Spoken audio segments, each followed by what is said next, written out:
আসসালামু আলাইকুম। সমস্ত প্রশংসা আল্লাহ তাআলার জন্য। সিরাজ টেক ফেসবুক পেজ এবং ইউটিউব চ্যানেলের পক্ষ থেকে আপনাদের সবাইকে স্বাগতম। তো আজকে আমি আসলে আপনাদের দেখাবো যে অনেক ব্যাগে দেখবেন যে ছিদ্র করা থাকে।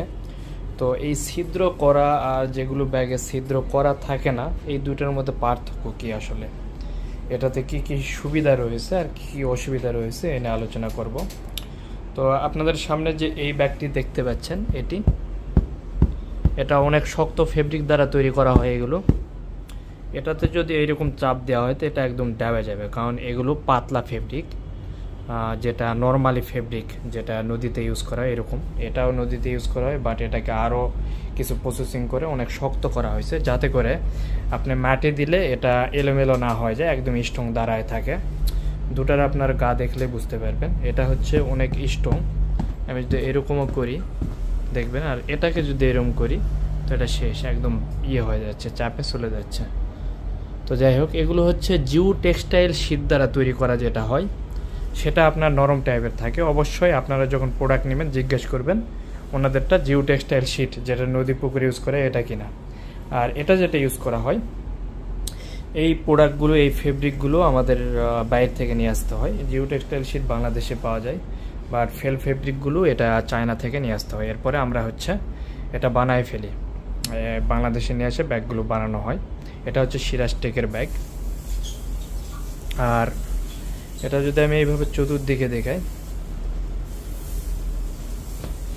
দেন এইভাবে দেখাচ্ছি, ভিতরে যেটা হয়, ভিতরে আমাদের সেলাইয়ের পরে ওভারলক করা থাকে। এটা তো ওভারলক করা নাই, এটা আমি দেখাবো সবগুলোই। বাট অনেক কোম্পানি এরকম ব্যাগ বানায় থাকে ছিদ্র করে, আমি নির্দিষ্ট কোনো কোম্পানির নাম বলতেছি না, আমি একটা জাস্ট নিয়ে এসে আপনাদের দেখাচ্ছি। এই যে ছিদ্র, এই ছিদ্রটা করছে তাদের অনেকের যুক্তি হচ্ছে যে এই ছিদ্র করার জন্য এই জায়গাতেই শুধু পানি বাইর হবে, অন্য কোনো জায়গায় পানি বাইর হবে না, এতে করে ছাদ ড্যাম হবে না।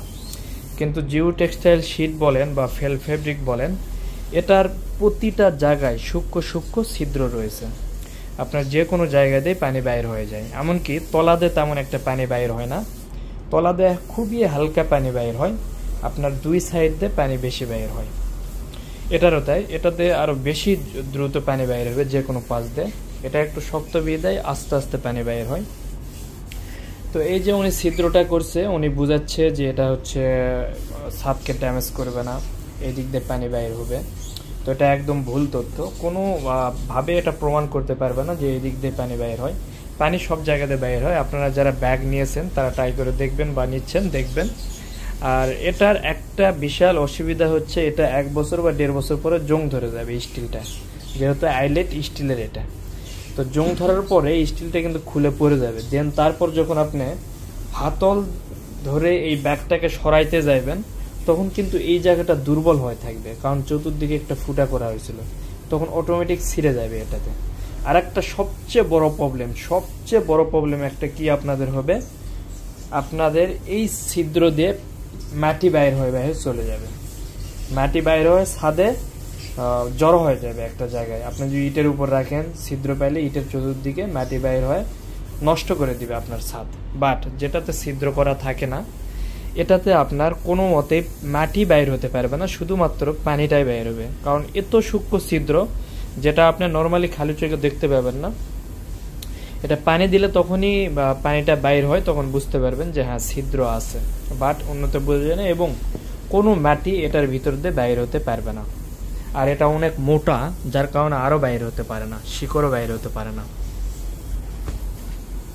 ঠিক আছে, আমি এইভাবে রাখলাম, আমি যদি এটা ওইভাবে রাখি তো এটা একদম ড্যাবে যাবে, কারণ এটা একদম নর্মাল। তো যাই হোক, এইসব যারা দেখবেন যে অ্যাডভার্টাইজ করতেছে যে আপনাদের ছাদ ড্যাম হয়ে যাচ্ছে না, তো বাজারে সাধারণ নিম্নমানের ব্যাগ দ্বারা আপনারা তো প্রতারিত হচ্ছেন না, তো তাদের জন্য রয়েছে ফুটাযুক্ত ব্যাগ। তো তারা যে ফুটাযুক্ত যে ব্যাগটা দিচ্ছে, সেটার কি কি প্রবলেম আমি বললাম আপনাদের। এটা কোনো কাজের না, এটা বরঞ্চ আপনাদের অনেকগুলো প্রবলেম ফেস করাবে। ছাদ নষ্ট হয়ে যাবে দ্রুত, এটাতে মাটি বাইর হবে, মাটির সংস্পর্শে স্বাদ আসবে, এরপর তো পানি বাইর হচ্ছে, এটাতেও পানি বাইর হয়, চতুর্দিকে পানি বাইর হয়, কিন্তু মাটি বাইর হয় না। কিছুদিন পরে এটা জং ধরে যাবে মাটির সংস্পর্শে থাকার কারণে, তখন এই জায়গাটা দুর্বল হয়ে যাবে, উঠাবেন থাকবে না। তো যাই হোক, এটার এখন ভিতরের পার্টটা যদি আমি দেখাই, হাতল দিয়েছে শুধুমাত্র এইটুকুতেই শেষ কাটে। আমাদের হাতলগুলো A to Z দেওয়া রয়েছে। অনেকে ফুটার যেটা করে, এই ফুটা সহ কিন্তু আবার অনেকে A to Z হাতল দেয়, এটা দেখছি। এটার ওভারলকগুলোও করা নাই। যাই হোক, ওভারলক না করলেও টিকে, ওভারলক যা সৌন্দর্যের জন্য। কিন্তু আপনার শীট যে একদম নর্মাল যেগুলো দিচ্ছে, অনেকে আমাদের প্রতিষ্ঠানের ব্যাগের সাথে অন্য প্রতিষ্ঠানের ব্যাগের দামের তুলনা করে। আমাদের দাম নর্মালি অনেক কম রয়েছে, দেন যে কোয়ালিটি আমরা দিচ্ছি এর আশেপাশে কোনো কোয়ালিটি নেই। শুধুমাত্র সিরাজ টেকি প্রতিষ্ঠান ফেল ফেব্রিক দ্বারা 600 GSM এর ব্যাগ দিচ্ছে। অন্য কোনো প্রতিষ্ঠান বাংলাদেশে আজকে যে ডেটে আমি ভিডিওটি আপলোড দিচ্ছি জন্ম হয় না এখনো 600 GSM এর ফেল ফেব্রিক দ্বারা ব্যাগ দিবে। তো হতে পারে ভবিষ্যতে হয়তো বা হবে, বাট যারা এই কাজগুলো করতেছে, আপনারা নর্মাল শীট ভালো শীট পাচ্ছেন না, এই শীট দিয়ে দিচ্ছেন, সমস্যা নাই। আপনারাও যদি দেখে থাকেন তো অন্ততপক্ষে এই কাজটা করেন না, মানুষের ক্ষতি করেন না। ছিদ্র করার কোনো প্রয়োজন নেই এখানে। যারা অভিজ্ঞ ইঞ্জিনিয়ার রয়েছে তাদেরও পরামর্শ নিতে পারেন। আর যারা হচ্ছে নদীর সাইডে দেয় দেখবেন এটাতে কোনো ছিদ্র লাগে না। অনেক বড় বড় টিউব ডেজার দ্বারা ভরাট করতেছে, ডেজারের পাইপ ভিতরে দিচ্ছে, বালিটা রাখে দেখবেন যে পানিগুলো বাইর হয়ে যাচ্ছে। তাছাড়া ডেজার তো জানেন পানির সাথে বালি আসে, এই ডেজারের পাইপগুলো টিউবের ভিতর দিয়ে ভরাট করা হয় এবং আপনার যে পানিটা বাইর হয়ে যাচ্ছে, বালিটা থাকছে, ওখানে কোনো ছিদ্র নেই। অথচ এখানে হালকা একটুকে আপনি পানি দিবেন 2-1 দিন, যার কারণে নাকি আলাদা ছিদ্রের প্রয়োজন আছে। এটা একদম একটা উদ্ভট বলা যায়, এটা বলা যায় যে যাদের মনে হয় পাগল ছাড়া এটা করবে না, আমার মনে হয় যতটুকু, কারণ এটাতে ক্ষতি রয়েছে, কোনো উপকার নাই এটাতে। ক্ষতিগুলো বললাম। তো আজকে এই পর্যন্ত, সবাই ভালো থাকবেন, সুস্থ থাকবেন, আল্লাহ হাফেজ।